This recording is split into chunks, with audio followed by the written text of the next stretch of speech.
ಶಿವ ಗುರುವೆಂದು ಬಲ್ಲಾತನೇ ಗುರು, ಶಿವ ಲಿಂಗವೆಂದು ಬಲ್ಲಾತನೇ ಗುರು, ಶಿವ ಜಂಗಮವೆಂದು ಬಲ್ಲಾತನೇ ಗುರು, ಶಿವ ಪ್ರಸಾದವೆಂದು ಬಲ್ಲಾತನೇ ಗುರು. ಇಂತಿ ಪಂಚವಿಧ ಪಂಚಬ್ರಹ್ಮವೆಂಬರಿತ ಮಹಾಮಹಿಮ ಸಂಗನ ಬಸವಣ್ಣನು ಎನಗೂ ಗುರು ನಿನಗೂ ಗುರು, ಜಗಕ್ಕೆಲ್ಲ ಗುರು ಕಾಣ ಗುಹೇಶ್ವರ.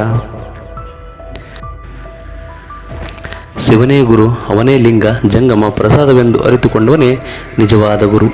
ಈ ಪಂಚವಿಧವನ್ನು ಪಂಚಬ್ರಹ್ಮವೆಂದು ಭಾವಿಸಿಕೊಂಡವರು ಬಸವಣ್ಣನವರು. ಅವರು ಹಾಗೆ ನಡೆದುಕೊಳ್ಳುತ್ತಿದ್ದರು. ಹಾಗೆ ಮಹಾಮಹಿಮನಾದ ಬಸವಣ್ಣನವರು ನನಗೆ ಮಾತ್ರ ಗುರುವಲ್ಲ, ಗುಹೇಶ್ವರನಿಗೂ ಗುರು ಮಾತ್ರವಲ್ಲದೆ ಜಗಕ್ಕೂ ಗುರು. ಅಲ್ಲಮ ಪ್ರಭುಗಳು ಮುಕ್ತ ಕಂಠದಿಂದ ಬಸವಣ್ಣನವರನ್ನು ಹೊಗಳುತ್ತಿದ್ದಾರೆ. ಇದು ಕೇವಲ ಉಪಚಾರದ ಪ್ರಶಂಸೆ ಅಲ್ಲ. ನಿಷ್ಠುರನಾದ ಅಲ್ಲಮ ಪ್ರಭುಗಳು ಹಾಗೆ ವೃತ ಯಾರನ್ನೂ ಹೊಗಳುವುದಿಲ್ಲ. ಬಸವಣ್ಣನವರ ವ್ಯಕ್ತಿತ್ವದಲ್ಲಿ ನಿಜವಾದ ಅಂಥ ಮಹಿಮೆ ಇತ್ತು.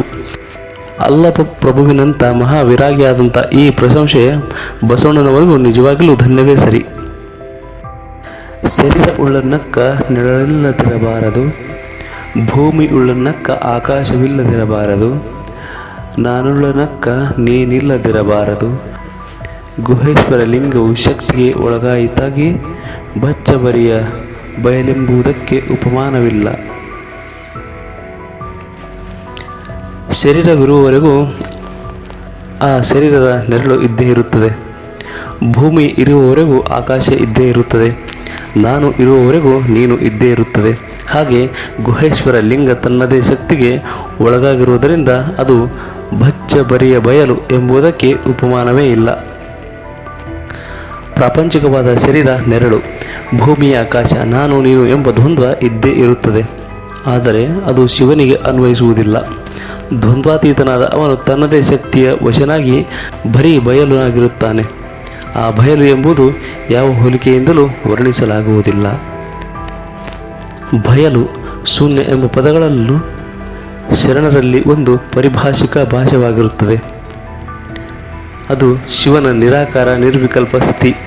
ಆ ಸ್ಥಿತಿಯಲ್ಲಿ ಒಂದಾಗುವುದೇ ಶರಣನ ಸಾಧನೆಯ ಫಲವಾಗಿದೆ. ಮಿಂದು ದೇವರ ಪೂಜಿಸೇನೆಂಬ ಮಾನವ ನೀ ಕೇಳ, ಮಿಂದೆಯ ಮೀನು ಮಿಂದೆಯದೆ ಮೊಸಳೆ, ತಾಮಿಂದು ತನ್ನ ಮನ ಮೀಯದನ್ನಕ್ಕರ, ಈ ಬೆಡಗಿನ ಮಾತು ಮೆಚ್ಚನೆ ನಮ್ಮ ಗುಹೇಶ್ವರ. ಸ್ನಾನ ಮಾಡಿ ಮಡಿಯಾಗಿ ದೇವರ ಪೂಜೆನೆಂಬುದು ಸಂದೇಹಿ ಎಂಬ ಅಲ್ಲಮ ಪ್ರಭು ಹೇಳುತ್ತಾರೆ. ಏಕೆಂದರೆ ತನ್ನ ಸುದ್ದಿಯ ಬಗ್ಗೆ ತನಗೆ ಅವನಲ್ಲಿ ನಂಬಿಕೆ ಇಲ್ಲ. ಮೀನು ಮೊಸಳೆ ನೀರಿನಲ್ಲೇ ಇರುತ್ತವೆ ಅಂದ ಹಾಗೆ ಅವು ಸದಾ ಮಡಿಯಾಗೇ ಇರುತ್ತವೆ. ಅಂದರೆ ಅವನ್ನು ಭಕ್ತರೆಂದು ಕರೆಯಲು ಸಾಧ್ಯವಿಲ್ಲ. ನಾನು ಸ್ನಾನ ಮಾಡಿ ಅಥವಾ ತನ್ನ ದೇಹವನ್ನು ಮಡಿ ಮಾಡಿಕೊಂಡು ತನ್ನ ಮನದ ಮಡಿಯಾಗಿದ್ದರೆ ಏನೂ ಪ್ರಯೋಜನವಿಲ್ಲ. ಸ್ನಾನ ಮಾಡಿ ಶುದ್ಧನಾದನೆಂಬುದು ಕೇವಲ ಬೆಡಗಿನ ಮಾತು ಅಥವಾ ಬರೀ ಬೊಗಸಿನ ಮಾತಷ್ಟೇ. ಅಂಥವರನ್ನು ಶಿವ ಖಂಡಿತ ಮೆಚ್ಚುವುದಿಲ್ಲ. ಸ್ನಾನ ಮಾಡಿ ಮಡಿಯಾಗಿ ದೇವರ ಪೂಜಿಸನೆಂಬುದು ಸಂದೇಹಿ ಎಂದು ಅಲ್ಲಮ ಪ್ರಭು ಹೇಳುತ್ತಾರೆ. ಏಕೆಂದರೆ ತನ್ನ ಸುದ್ದಿಯ ಬಗ್ಗೆ ತನಗೆ ಅವನಲ್ಲಿ ನಂಬಿಕೆ ಇಲ್ಲ ಎಂದರ್ಥ. ಮೀನು ಮೊಸಳೆಯು ನೀರಿನಲ್ಲೇ ಇರುತ್ತವೆ ಅಂದ ಮೇಲೆ ಅವು ಸದಾ ಮಡಿಯೆಂದಾಯಿತು. ಅವನ್ನು ಭಕ್ತರೆಂದು ಕರೆಯಲು ಸಾಧ್ಯವೇ? ತಾನು ಸ್ನಾನ ಮಾಡಿ ಅಥವಾ ತನ್ನ ದೇಹವನ್ನು ಮಡಿ ಮಾಡಿಕೊಂಡು ತನ್ನ ಮನ ಮಡಿಯಾಗದಿದ್ದರೆ ಏನೂ ಪ್ರಯೋಜನ?